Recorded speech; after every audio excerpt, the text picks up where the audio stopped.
Senhor presidente, senhores vereadores, aqueles que nos acompanham aqui em plenário, eu também queria rapidamente falar um pouco sobre as manifestações que tomaram conta das ruas no Brasil no último dia 13 e no último dia 15.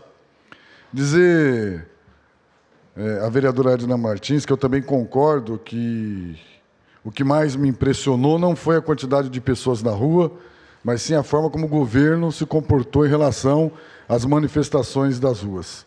A declaração do ministro Miguel Rossetto beira a ridicularidade de você achar de que esse país, de fato, não tem mais jeito, porque a gente não consegue sequer enxergar aquilo que está na frente dos nossos olhos por conta de termos estabelecido na política uma disputa efetiva de time de futebol.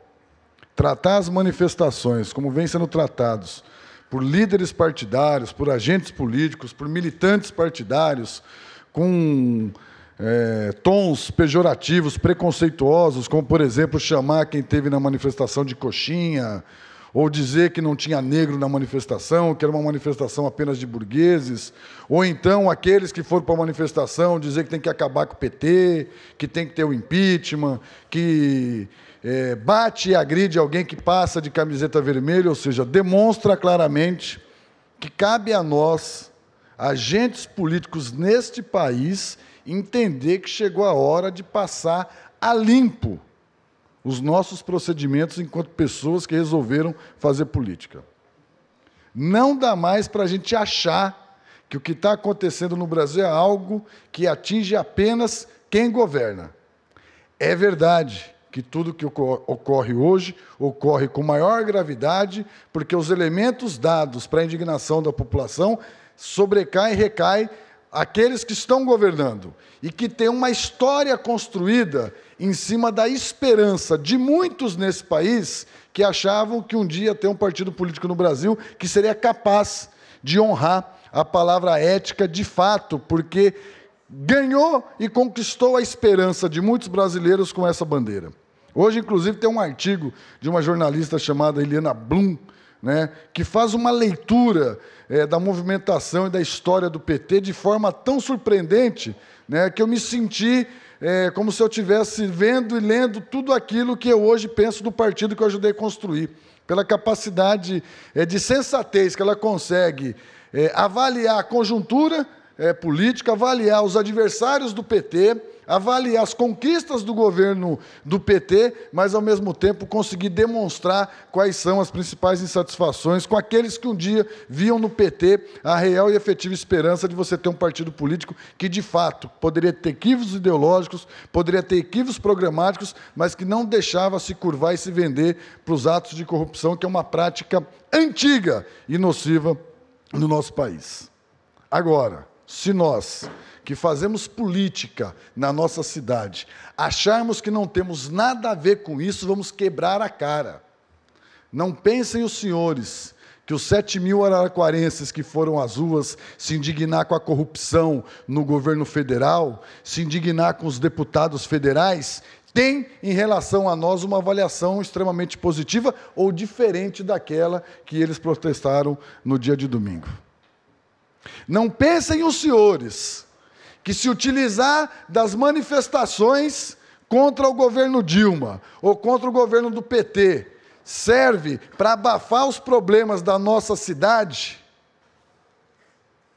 irá resolver os nossos problemas internos. Nós estamos fadados a, em breve, sermos o próximo alvo. Se é verdade que os olhos do país e da cidade hoje estão focados a nível federal, é porque existe uma comoção nacional em relação às coisas que acontecem no Brasil, principalmente porque envolve corrupção.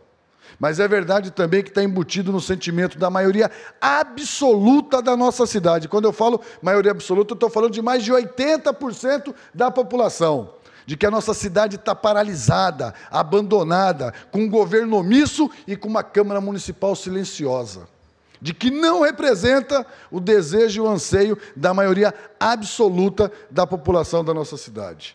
Ou a gente é capaz de ter um entendimento claro e objetivo de que este recado é para nós também, de que está na hora de cada um fazer a sua autocrítica, e aqui quero dizer a vocês que venham fazer uma reflexão profunda da minha história e da minha trajetória.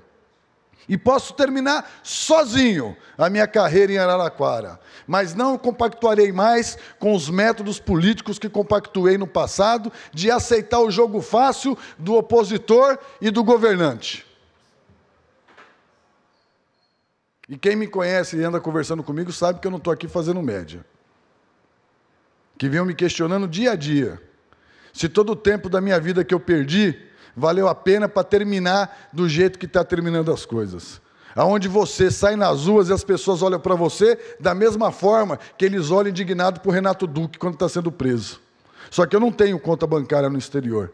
E a minha aqui vive estourada há mais de anos. Graças a Deus eu tenho um cheque especial. Porque se não fosse ele, eu estava quebrado há muito tempo. Ele é o complemento do meu salário há muitos anos. Mas muitos me olham como se eu morasse no condomínio dos Oitis. Muitos me olham como se eu estivesse fazendo parte de alguma quadrilha, que se aproveita da cadeira que aqui está para se beneficiar pessoalmente. É este o sentimento que a sociedade tem de nós. E nós também somos culpados por isso. Sabe por quê? Porque muitas vezes nós preferimos fechar os olhos de problemas que deveriam ser nossos também, por conta dos nossos compromissos políticos. Então é mais fácil, quando alguém vem aqui fazer uma crítica ao governo municipal, o outro subir para tentar fazer um monte de elogio. E criticar o governo ligado ao partido do vereador que aqui está criticando. Esse jogo, gente, não convence mais ninguém. As pessoas se cansaram. Até porque, se for fazer um debate sério, o vereador Édio trouxe aqui coisas importantes. O vereador Jefferson Assuda também. Só que tudo do primeiro mandato do prefeito Marcelo Barbieri. Se fosse para discutir o segundo, Jefferson, eu queria que você viesse da próxima vez e dissesse quais são as obras do governo, do plano de governo do segundo mandato. É esse debate que nós temos que fazer? Ele não vai levar a gente para lugar nenhum. Ou nós entendemos que as ruas estão dizendo que elas não aguentam mais a forma política e os atuais políticos, ou nós corremos o risco, Bochechinha, de uma guerra civil ser aproveitada por aqueles que sabem governar através do tiro, da tortura, da paulada, que é o regime militar, que são generais. E esses sabem governar, sabe por quê? Eles calam, eles silenciam aqueles que ousam, em algum momento, os afrontá-los.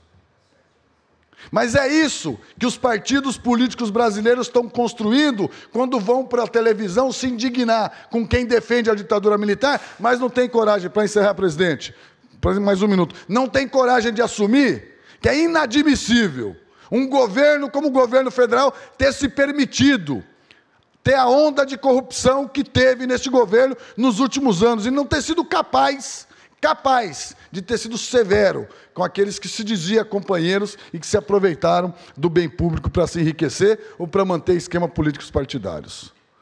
Acordem, senhores, todos nós, sem exceção, ou possivelmente num futuro mais próximo do que a gente imagina, nós estaremos vivendo, na verdade, um grande pesadelo. Boa noite a todos, muito obrigado.